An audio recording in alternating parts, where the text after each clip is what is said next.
Today's video is all about Maldives immigration, airlines, their nightlife, city life excursion, and our experiences and the overall cost.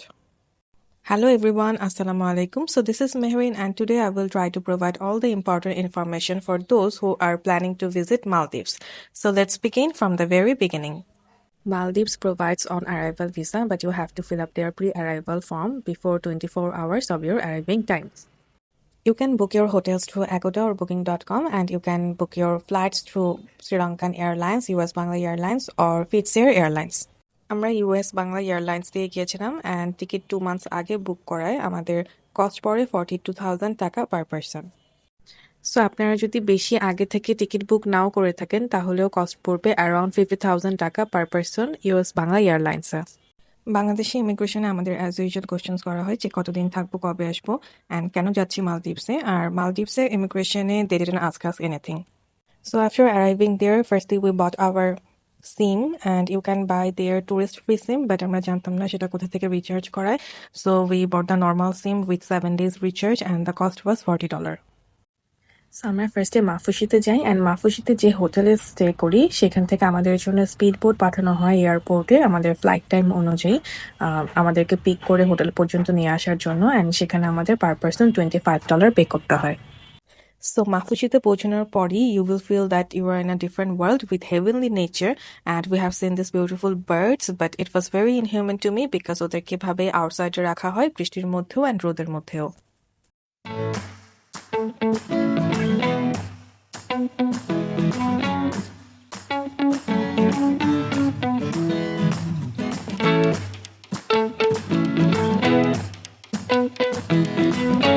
So Mafushi is a very peaceful place and you will definitely feel relaxed and happy there, and place ta khub boro na, so you can easily explore their food, restaurants, live shows, their souvenir shops, streets in a very short time.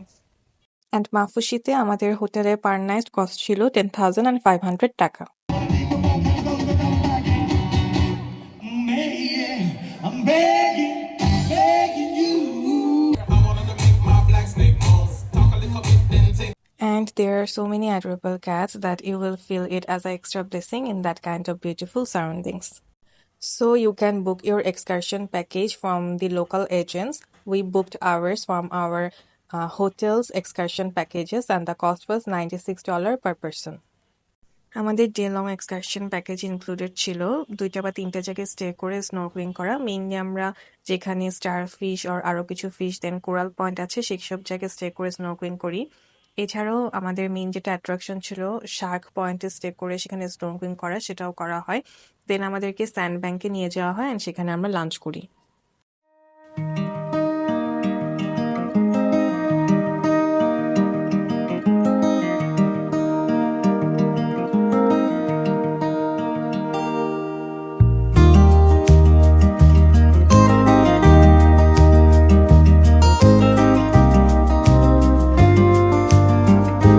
If you want them to shoot a drone video for you at the sandbank, then you have to pay extra $20. And you can collect your photos or videos of your snorkeling after going back to Mafushi from your excursion agent or company.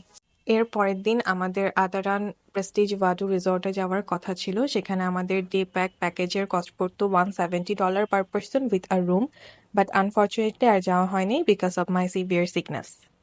যেহেতু আমার পানিতে motion সিকনেসের problem হয় এই জন্য excursion থেকে আসার পরে আমি অনেক বেশি সিক হয়ে যাই। সো এই ব্যাপারে আমি বলবো যাদের আমার মতোই পানিতে মোশন সিকনেসের প্রবলেম হয় তারা অবশ্যই মেডিসিন ক্যারি করবেন। আর আদারান প্রেস্টিজ ভাডুতে যদি আপনারা রুম ছাড়া প্যাকেজ চান তাহলে সেটার কস্ট পড়বে $120 পার পারসন। এর পরদিন আমরা মালদ্বীপসের হুলুমালে সিটিতে যাই। সেটার জন্য মাফুসিতে আমরা যে হোটেলে স্টে করেছিলাম সেখানে ট্রান্সপোর্টেশন দিয়ে আমাদের ফার্স্টে এয়ারপোর্টে ড্রপ করা হয়। সেটার জন্য আমাদের আবার পার পারসন $25 পে করতে হয়। এরপর হুলুমালেতে আমরা যে হোটেলে স্টে করছিলাম সেখানকার স্পিড বোট এয়ারপোর্ট থেকে আমাদেরকে হোটেল পর্যন্ত নিয়ে যায়, সেখানে কোনো ট্রান্সপোর্টেশন ফি দেওয়া লাগে না। হুলুমালেতে আমাদের হোটেলটা বিচ সাইড হোটেল ছিল and the cost was per night 10,600 টাকা। হুলু মালেতে আমরা ওদের স্ট্রিট দেন মলস এগুলো এক্সপ্লোর করি। এছাড়াও আমরা সেন্ট্রাল পার্কে যাই। সেন্ট্রাল পার্কে কোনো এন্ট্রান্স ফি দিতে হয় না। পার্কটা অনেক বড় অ্যান্ড সেখানে অনেক মানুষই ঘুরতে আসে।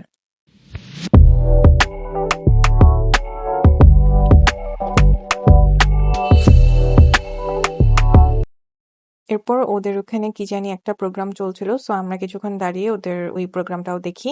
And then guess what? ওইখানে কিছু ক্যাটসও পাই আমি আবার। অ্যান্ড এর পরের দিনের আমাদের প্ল্যান ছিল আমরা মালে সিটিতে যাব, বাট আমরা ইউজুয়াল কোনো ট্রান্সপোর্টেশন ইউজ করতে চাচ্ছিলাম না। আমরা চাচ্ছিলাম ওদের লোকাল কোনো ট্রান্সপোর্টেশন এক্সপেরিয়েন্স করতে। সো এজন্য আমরা ওদের পাবলিক ফেরিতে করে হুলু মালে থেকে মালে সিটিতে যাই। অ্যান্ড কস্ট পড়ে মাত্র $2 পার পারসন। মালে সিটিতে ওদের স্ট্রিটস, মল সবকিছুই অনেক ডেভেলপড। আর আমরা সেখানকার সুলতান পার্কে যাই। সুলতান পার্কটা পার্সোনালি আমার খুবই পছন্দ হয়েছে। খুবই সুন্দর আর অনেক বড়। সো হয়তোবা ভিডিওতে খুব ক্লিয়ারলি বোঝা যাবে না, বাট ওইখানে গেলে আপনাদের অবশ্যই ভালো লাগবে। দেন আমরা আবার হুলু মালে সিটিতে ব্যাক করি অ্যান্ড এভাবে আমাদের মালদ্বীপসের ট্রিপটা শেষ হয়। এছাড়াও আমি আরেকটা ইনফরমেশন অ্যাড করতে চাই যে আমার পার্টনার এর আগেও একবার মালদ্বীপসে গিয়েছিল। তখন মালাহিনি কুদাবান্দোস রিসোর্টে পার নাইট কস্ট পড়েছিল $14,100 টাকা। এখন যদি কেউ আপনারা বুক করতে চান তাহলে পার নাইট কস্ট পড়বে $26,900 টাকা। So this was the experience of our Maldives trip. And if you want to know any other information, then kindly let me know through the comment section. Thank you.